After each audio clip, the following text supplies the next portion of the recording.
Well, let's talk about it, shall we? World premiere. So I'm a little late to the party on this. Last week was a bit crazy. We had recital week, and if you have kids that do extracurricular activities, you'll understand. But anyways, someone on the last video said that I should do more videos like this. So of course I'm covering the Xbox Showcase 2023. Got to move my controller out the way here. So I took some notes on my phone while I was throughout the week at the recital, just because I didn't want to watch the whole thing over again. So I took some notes while I was at the recital sitting, and just some things that I could remember off the top of my head and whatnot. So I have written here the Xbox Showcase was solid, and from what I can remember, I thought it was good. I don't think it was great by any stretch of the imagination. I don't think it was what a lot of the Xbox fanboys are touting it to be. The one thing that I did notice, and it got really repetitive, and I'm like, okay, I get it now, Xbox, was the idea that I think a lot of people may have missed. I think what Xbox wanted to make very clear to the user base is that Game Pass is numero uno. That's the highest focus of pretty much anything with Xbox. They wanted to make sure that everyone knew that whatever games that they were showing, well, most of them were coming to Game Pass day one. That was the biggest thing that was kind of telling to me. Now, did they show games that were awesome? Sure. Impressive? Yeah. The one big letdown was right at the beginning of the show. Graphically, I think... Here, let me turn this gain down a little bit. Graphically, I think that Fable looks great. I love the art direction that they're going with it.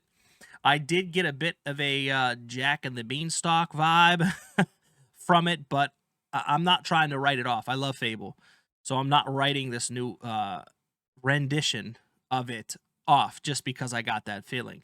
Graphically, it looks really good. Gameplay, I don't think it was gameplay. If anything, it may have come across as kind of like how Rise Son of Rome has kind of those set pieces. I don't know if you remember playing it. I just played it like last month. Again, I played some of it, and I kind of got that same feeling of like set pieces of the in-game engine, not necessarily gameplay. So I get why some people are frustrated not being able to not for them not showing gameplay footage. So, and I was upset a little bit as well. Not upset, but a little disappointed. Graphically, I think it's very impressive though. I mean, I'd much rather be playing as a more attractive lead character. Maybe you can make your character uglier. I don't know really, but I have a feeling that they might be getting away from the character creation. I think this might be a specific like character that we're gonna be forced to play. I don't know, but I kind of got that feeling. But that, of course, it's just getting into the assumptions. But that was just starting off the show. I got a little disappointed with not seeing gameplay of Fable, but mostly was we didn't get a release date. We didn't even get a release period. So not this year, not next year. When? Why show it now? It's just like last time they showed it. It was just a CG trailer. Okay, you're getting everyone hyped. But now this time you're showing in-game footage.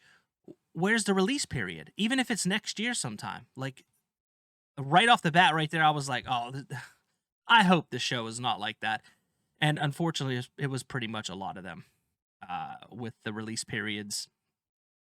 I don't know I don't understand why these showcases do this with video games. You're supposed to be showcasing what you have in the works that's coming out soon, not next year, because we all know how games can be delayed. But I digress on that. So I'll just run through some of the games: Fable, Avowed, Clockwork Revolution, Forza, 33 Immortals, Hellblade 2, Starfield. Those are all first-party exclusives. Of course, they're going to be coming to PC, which is where I will be playing them. I know you see it right there, right? You see it right there. The Series S, which is for the children. I play on it sometimes, like some older games that run awesome on it. But for the most part, I don't play that shit. I play the PS5, which is over this way. But yeah, those are all the first party games that I saw that caught my eye.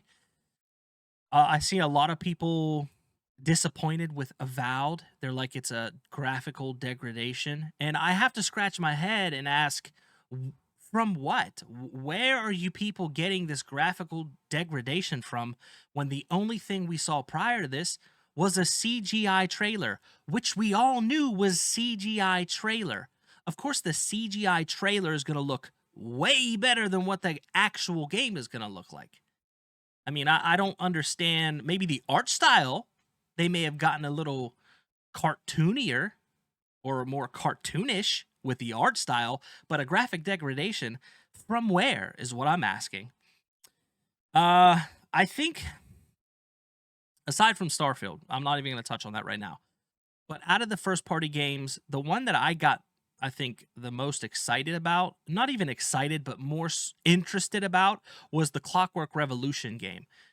Very Bioshocky, kind of Dishonored vibe to it, but it looks very, very interesting. So that's the one I'm most interested about from the ones that I can remember, of course. But moving on from that, all of it looked interesting. The most important thing for me was the release dates, but not necessarily whether the games are going to be on Game Pass or not. I don't.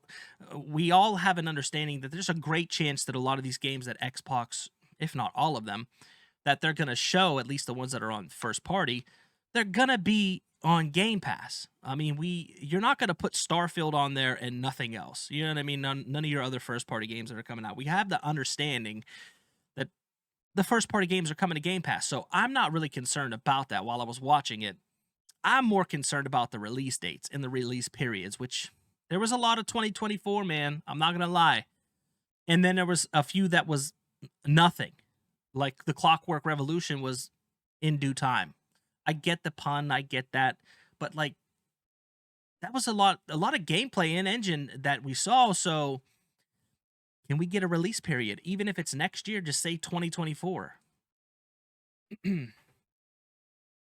So that was my big thing. I think 30 frames per second shouldn't be the target for any game. And I have that written down here. I saw a lot of people's videos saying this, and it's really interesting how we all kind of have that idea that 30 frames shouldn't be the target for any games. It shouldn't be. That should be the minimalist. Like, if we're gonna have this running at 30 frames, how good can we get it to look? But that should be last. The first priority, in my opinion, from a consumer stand base, should be how can we get this game looking the best that we can, but more importantly, running at a 60 frames or higher. And 30 frames and fidelity, I think, should be more on a secondary priority at this point, especially if we have the Series S as a thing. Like, that thing is not pumping out graphical performance like the PS5 is. I'm sorry. It's just not. And we're not even going to compare it to PC because it's not even a comparison. Even with PS5s, it's not really even a comparison for PC. But anyways, I digress. 30 frames shouldn't be the target for any game, and I agree it should not be. And I see a lot of Xbox fanboys backpedaling, saying, yeah, it doesn't really matter. I guess it doesn't. I'll live with it. Essentially, like, you gotta. Before this goddamn generation started, the big thing was performance of your games. That was literally the whole reason why I left consoles and started my priority gaming platform was PC, and it was because of the performance that PC provides to me. I had bought a PS4, I bought an Xbox One, but most of my gaming was on the PC from this last generation. I own the consoles, but I barely played on them. You know what I'm saying? With the new generation or next generation or current generation is like, what I like to refer to it as, these consoles, they're getting there. But we're now to a point, because I think that the consoles were I think they were marketed to be able to do more performance-wise than what they actually can. And that's a bad, bad thing. Whether it was done on purpose to introduce pro consoles later down the road in the generation, I don't know. I do know that there was a something about Phil Spencer saying that an Xbox Series X Pro isn't needed at this time. Their hardware is fine. I don't know. I don't have an X because I don't see a reason to have an X at this time. But if that was the goal for the companies to bottleneck these consoles in order to introduce better, uh, more powerful machines later in the generation, I think it's a bit scummy. And if that's going to be the trend, I think people should absolutely invest into a PC. That's just my opinion. That's just my opinion. Right now, I haven't upgraded my PC in a bunch of years. I'm still rocking the 1070 graphics card, and I can still play some games 1440p on here at 60 frames or around that, depending. I have a Ryzen 7 2700. I know it's a bit dated, so don't give me shit, PC guys. But I'm saying even my outdated PC can still perform either on par or a bit better than these current generation consoles, which is concerning, especially when you see fluff articles about fucking the PS5 being on par with a 2090 or a 2080, whatever the fuck. Like, why even try to compare consoles to PC? There's no comparison. It's very simple. But I'm getting off on a tangent here. Anyways, back to the Xbox showcase. The one thing I didn't necessarily like was that they introduced a new Series S, and I have here that it's pointless without with a price hike. Introducing the Series S with expanded memory and a different color scheme, I think, is absolutely asinine or redundant, maybe the better word. If it's costing more, which it is, it's costing more for expanded memory. That's probably the one thing I did not like about the show. If you're going to show hardware, maybe not that, because we already know that that's the best seller in the system generation thus far is the Series S.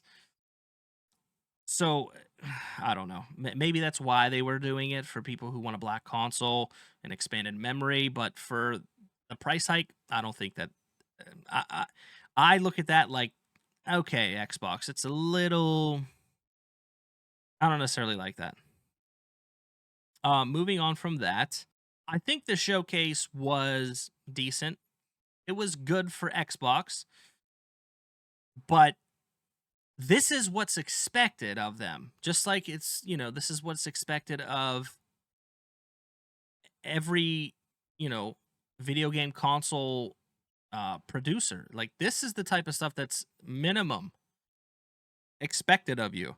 So when you deliver under that for so long and then you give us this, people have that illusion like, oh, Xbox their showcase was so great. It was so much better than Sony's, which I do agree it was better than Sony's, but it wasn't great. It was good. It was decent. I mean, I can't. I mean, I wouldn't go and rewatch it. I'll tell you that. So, last thing before I cut the video off here is Starfield. Of course, they had their own Starfield Direct, which went in depth on the game, which is, I think, phenomenal. I think Starfield's going to win the Game of the Year. Even with Final Fantasy coming out, even with Spider-Man 2 coming out, those are going to be contenders, but Starfield's taking it home. You can mark my word right now, they're going to take it home. And if they don't, who gives a fuck? Who cares? But I'm just saying, on this scale, how it's being covered, what they showed, all the systems that are part monitor shaking, all the systems that are a part of the game, graphically, I mean, it looks good. I, I'm not excited, but I'm way more interested in it.